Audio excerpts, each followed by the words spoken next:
Pintu Terlarang merupakan film cerita seru Indonesia yang dirilis pada tahun 2009. Film ini dibintangi antara lain oleh Fachri Albar, Marsha Timothy, Aryo Bayu, Oto Jauhari, Tio Pakusadewo, dan Henidar Amru. Cerita film ini diadaptasi dari novel berjudul sama karangan Sekar Ayu Asmara. Sekalipun di Indonesia dianggap kurang sukses, tetapi film ini ditanggapi positif di dunia internasional saat perilisannya di banyak festival. Alur cerita: pematung yang berada dalam puncak karirnya dalam pengeksploitasian temanya yaitu wanita hamil. Gambir, Fachri Albar, sepertinya mempunyai kehidupan yang sempurna. Selain kesuksesan, ia mempunyai seorang istri bernama Talida. Marsha Timothy, sang ibu yang pengertian. Henidar Amru, kawan-kawan dekatnya Rio, Oto Jauhari, dan Dandung. Aryo Bayu, serta pemilik galeri yang sudah dianggap seperti ayahnya sendiri oleh Gambir, Ko Jimmy. Tio Pakusadewo. Dalam kesuksesannya, tersembunyi kisah mengerikan di dalamnya. Pertama kali Talida menggugurkan kandungannya. Dulu yang mana Gambir masih menjadi pematung biasa diberikan inspirasi, motivasi, dan sedikit paksaan oleh Talida untuk memasukkan janin miliknya ke dalam perut sebuah patung hamil. Sejak saat itu hingga menikah, Talida membuat perjanjian kepada pemilik klinik aborsi untuk memberikan janin yang sudah dikeluarkan dan disimpan klinik, kemudian diambil oleh Gambir yang nantinya akan memasukkan janin itu ke dalam perut patung hamil. Menurutnya, itulah sebabnya kenapa patung-patungnya bisa terlihat hidup. Karena ada sesuatu yang seharusnya hidup di dalamnya.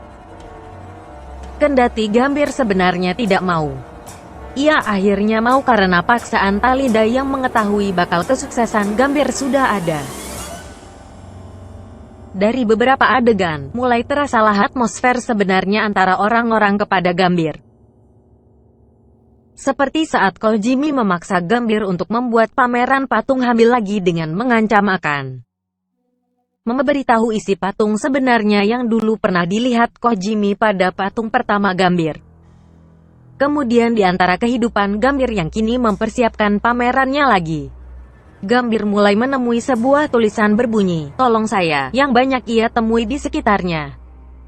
Hal ini membuatnya frustasi dan lama-kelamaan tumbuh sesuatu yang aneh. Saat sedang berada di studio, Gambir menemukan sebuah pintu di balik lemari yang dilarang untuk dibuka oleh Talida.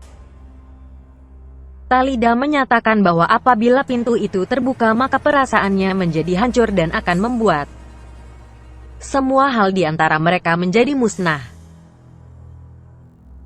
Setelah di jalan mendapat tulisan yang sama, Gambir melihat tulisan Herosase di bawah tulisan "Tolong saya," dan disinilah ia sekarang. Di gedung Herosase tanpa mengetahui apa tujuan atau fungsi gedung itu dibangun. Seorang resepsionis gedung itu, Atika Hasiholan, memberitahunya bahwa selain anggota dilarang masuk. Setelah menunggu di luar, ia bertemu Dandung di sana dan Dandung pun mengajak Gambir untuk menjadi anggota Herosase. Ibu Mona, sang manajer Herosase, menjelaskan keterangan untuk menjadi anggota dengan satu syarat. Tidak boleh ada pertanyaan. Herosase dikatakan didatangi untuk mencari jawaban tanpa pertanyaan. Maka, Gambir mendapat sebuah kamar dengan pilihan channel. Terungkaplah bahwa Herosase adalah tempat untuk mengetahui gerak-gerik penghuni rumah-rumah dengan memasang kamera ilegal di setiap sudut rumah-rumah tersebut. Dari sanalah ia mengetahui seorang anak kecil yang dianiaya orang tuanya, yang hadir saat beberapa hari yang lalu Gambir lihat. Maka Gambir pun berusaha menolongnya dengan menonton aktivitasnya. Setelah diberitahu Dandung mengenai kematian anak kecil itu, Gambir menjadi gamang dan melalui pameran patung hamilnya yang kedua dengan tidak bahagia. Setelah mendengar rumor di pameran secara sembunyi-sembunyi, Gambir tahu kalau anak kecil itu mungkin masih hidup.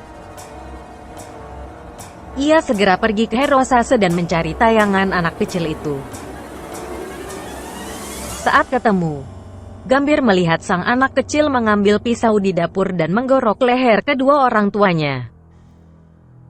Lalu menggorok lehernya sendiri.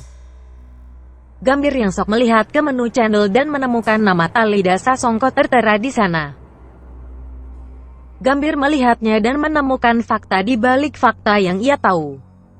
Ternyata sang ibu menyuruh Talida untuk berhubungan seks dengan teman-teman Gambir, yakni Rio dan Dandung, untuk mendapatkan anak setelah tahu bahwa Talida ternyata tidak ingin punya anak dari Gambir. Talida juga telah merayu Kojimi untuk berakting saat meyakinkan Gambir yang dulu tidak ingin membuat patung perempuan hamil lagi. Gambir pun menyiapkan pembalasan dengan dalih mengundang semua orang terdekatnya di acara makan malamnya hari Natal. Sebelum makan malam dimulai, Gambir menyiapkan anggur serta menuang cairan sesuatu ke dalamnya. Pada saat setelah menuang cairan itu, Talida menghampiri Gambir. Talida yang tidak melihat Gambir menuang sesuatu itu tidak merasa curiga dengan Gambir segera membawa gelas-gelas ke ruang makan. Pada saat makan malam, semuanya berjalan dengan lancar. Tetapi kecuali Gambir. Semua orang merasa tidak bisa bergerak sama sekali setelah meminum anggur yang disuguhkan Gambir.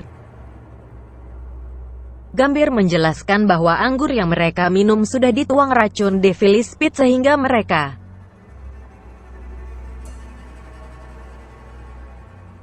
lumpuh selama 10 menit tetapi masih bisa melihat dan mendengar. Memanfaatkan keadaan itu, tanpa pikir panjang Gambir mulai menyayat leher Jimmy, Rio, dan Dandung. Salah satu di antaranya bahkan matanya juga ditusuk dengan gagang gelas yang dipecahkan Gambir. Setelah itu, Gambir menenggelamkan kepala ibunya ke dalam mangkuk besar berisi sup hingga kehabisan napas. Gambir kemudian mengambil pistol dan menodongkan pistolnya kepada Talida yang mulai sadar. Talida berkata perihal pintu terlarang itu. Gambir langsung menembak kepala Talida usai mendengar penjelasan dari Talida. Gambir mendobrak masuk pintu terlarang itu. Tanpa disadarinya, latar studio di baliknya telah berganti lorong gelap. Gambir pun melihat seisi ruangan itu yang ternyata adalah rumah si anak kecil yang dianiaya itu. Ia melihat mayat sang ibu yang wajahnya sama dengan ibu Gambir. Saat itulah Gambir sadar bahwa dunia Gambir dan Talida adalah imajinasi belaka.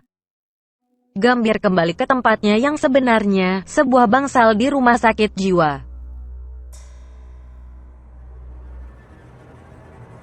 Anak kecil yang selama ini dilihatnya adalah kepingan dari masa kecil Gambir dan sebelumnya menggorok lehernya sendiri dulu. Polisi datang ke rumahnya.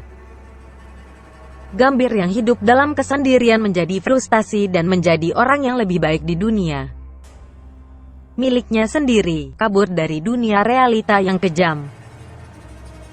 Hasil pikirannya menjadi pematung adalah berkat jasa seorang wartawati bernama Ranti yang memberikan buku dan majalah sebagai media imajinasi Gambir. Gambir menghadiahi Ranti sebuah posisi dalam imajinasinya, yakni sebagai Talida, Dandung, Rio, Kojimi, dan tokoh lain adalah pengurus rumah sakit jiwa tersebut, dan digunakan sebagai tokoh dalam imajinasi Gambir. Di akhir film, Gambir kembali berimajinasi sebagai seorang pastor yang menangani sebuah gereja. Setelah kredit selesai berjalan, Ranti menelepon temannya di kantor dan pergi dari rumah sakit jiwa yang mengurung Gambir. Nama rumah sakit jiwa itu adalah Herosase. Pemain film: Fachri Albar sebagai Gambir, Marsha Timothy sebagai Talida, Ranti, Aryo Bayu sebagai Dandung, Oto Jauhari sebagai Rio, Tio Pakusadewo sebagai Ko Jimmy, Henny Daramru sebagai Meniksa Songko, Atika Hasiholan sebagai resepsionis.